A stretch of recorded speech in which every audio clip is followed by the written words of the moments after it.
দুপুরের রান্না তাড়াতাড়ি শেষ করে কোথায় গেলাম, আমার শখের কী কিনলাম সব কিছু আপনাদের সাথে আজকে শেয়ার করব। তো কেমন আছেন সবাই? আসসালামু আলাইকুম। সারাকে তাড়াতাড়ি স্কুল থেকে নিয়ে এসে হাতের কাজগুলো সব গুছিয়ে নিয়েছি। ভাতটা বসিয়ে দিচ্ছি। আজকে খুব সাধারণ রান্না করব, যেহেতু আমি বাইরে বের হব। তো আমি আজকে আলু ভর্তা করে নিব। এখানে আলু সিদ্ধ বসিয়ে দিয়েছি, এই রান্নাগুলো তাড়াতাড়ি হয়ে যায়। তো এখানে আমি ডাল রান্না করেছি, ডিম ভাজি করে নিয়েছি আর আলু ভর্তা করে নিয়েছি। সাধারণ রান্না, কিন্তু খেতে আমার কাছে ভালোই লাগে। তো ভাত খেয়ে আমি কিছুক্ষণ রেস্ট নিয়ে বের হয়ে গিয়েছি। আমার এমনিতেই দেরি হয়ে গেছে, 6টা বেজে গেছে। তো আমি একটা রিক্সাকে ডেকে রিক্সায় উঠে গেলাম। তো আমি আজকে নিউ মার্কেটের উদ্দেশ্যে রওনা দিয়েছি। নিউ মার্কেট আমার বাসা থেকে কাছেই। তো এটা হচ্ছে আজিমপুর কবরস্থান। তো আমি এই রোড দিয়েই যাচ্ছি। তো নিউ মার্কেটে চলে এসেছি। এখানে ঢুকতেই প্রথমে চোখে এগুলাই পড়ে।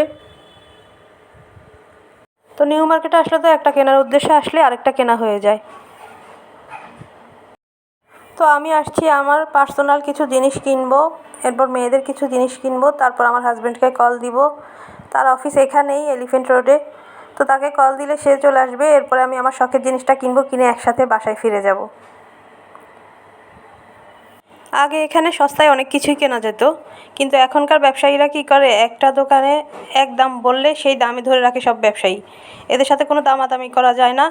যেই দাম বলবে সেই দাম দিয়ে, ফিক্সড একটা দাম বলে থাকবে, সেই দাম দিয়ে কিনতে হয়। তো এখানে ঘর সাজানোর অনেক সুন্দর সুন্দর জিনিস ছিল। আমি কিন্তু এগুলো কিনতে আসিনি, তারপরও দেখে আমার এখানে চোখ আটকে যায়। এখানে শোপিসগুলো দেখতে যেমন সুন্দর, দামটাও কিন্তু অনেক বেশি।